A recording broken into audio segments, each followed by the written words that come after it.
This next question comes from Sydney via Facebook. She asks, I've been losing weight and eating healthier. Why is my hair falling out? Such a frustrating phenomenon. Someone's trying to be healthier and then all of a sudden something bad happens like this. What's going on?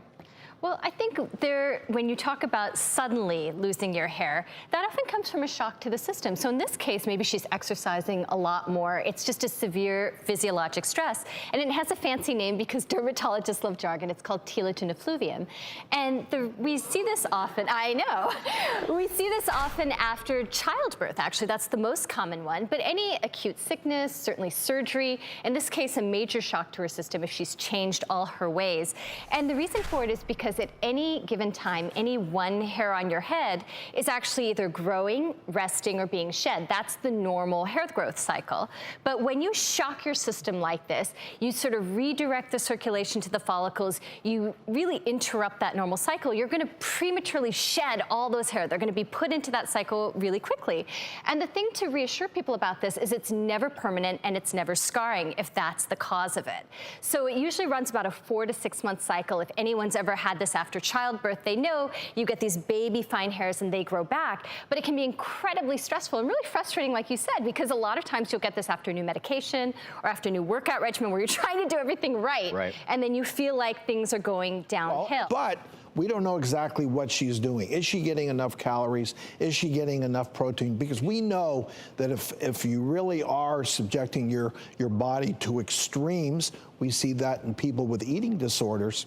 One of the first things that you see they complain about is losing their hair. So you're dieting, you want to make sure that you're doing it the right way. You don't want to crash not getting enough calories for your body and always want to make sure that you're getting protein. But to your point about any type of stressful event, we see this so often with facelifts that you don't lose hair when we do a facelift, we do incisions in front of the hairline, but so many women and men say, oh, you know, I'm losing hair after this facelift. It's just a temporary effect of a shift in the blood flow, the stress of surgery, the recovery, et cetera. After something like that versus another stress, like a change in eating habits, exercise, how long should you give it before you think, okay, this could be something else? Probably a few months, I would think. Yeah, so usually the onset of this, like you were saying, is a little bit delayed. It's about 6 to 8 weeks after the major stressor, and the most common thing is you're looking in your drain or you're looking in your hairbrush, and all of a sudden there's all this hair, and you're like, where did this come from? But I think the key thing is if it doesn't start to correct within about 6 months or so, then you do have to look at your overall medical history. Is there something autoimmune going on? Did you start a new medication? Is there a new medical condition? What's your family history? And certainly if there's any redness or scale on the scalp that looks like the scalp is inflamed, that's when we really need to dig deeper and look at other medical reasons this might be going on. It's not just the stress-mediated short-term thing.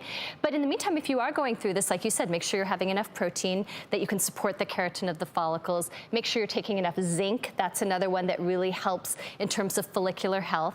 And then certainly if you're deficient in it, biotin, which is a B vitamin, super helpful, at least 2.5 milligrams a day. Before we go to the next question, can you just say it one more time? Telogen effluvium. Say that 10 times in a row.